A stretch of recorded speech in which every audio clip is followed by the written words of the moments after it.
This is Biostats Group 16, Assignment 4, Linear Regression, presented by Mina, Fan, Janavi, and Brown. So the background information in regards to linear regression.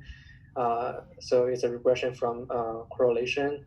There are two variables described in linear regression, which are independent variable, it's also called a predictor, and also the outcome, which is the dependent variable.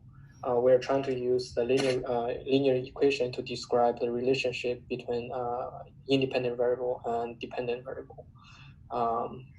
So the linear equation is written as y equal beta naught plus beta 1 times xi.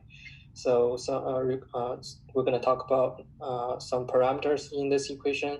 The y represent the outcome, which is the dependent variable, and beta naught is the intercept,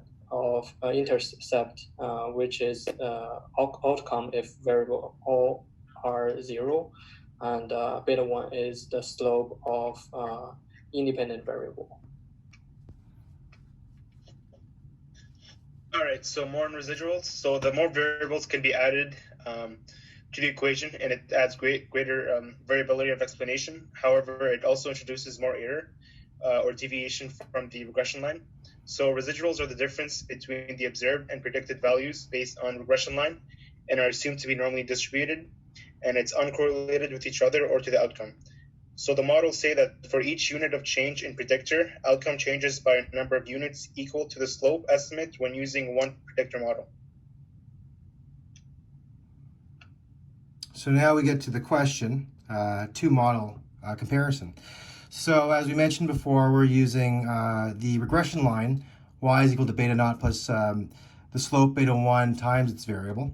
In this case, when all variables are held 0, we get a beta naught, which is the intercept of negative 124. In these equations, the y-intercept doesn't always have to make sense, so that's why we have such a deep negative value. So we've got Model A and Model B, and the only real difference between these models is the coefficient of determination, the r-squared value. But we want to devise the outcome, which is the weight, and we have 3.8 as our slope times the height of a predictor variable. In this case, is 64 inches.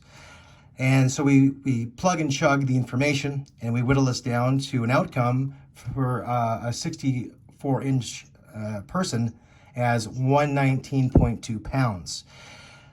The difference of this from the intercept of 124 is 4.8 pounds. So regression lines dictate that the conclusion of this information is that for every 1 inch change in height, we will see a 4.8 change in weight. So as Bram said, R square is the quotient of determination. The strength of association depends like this. If R square is less than 0.5, we have like weak correlation.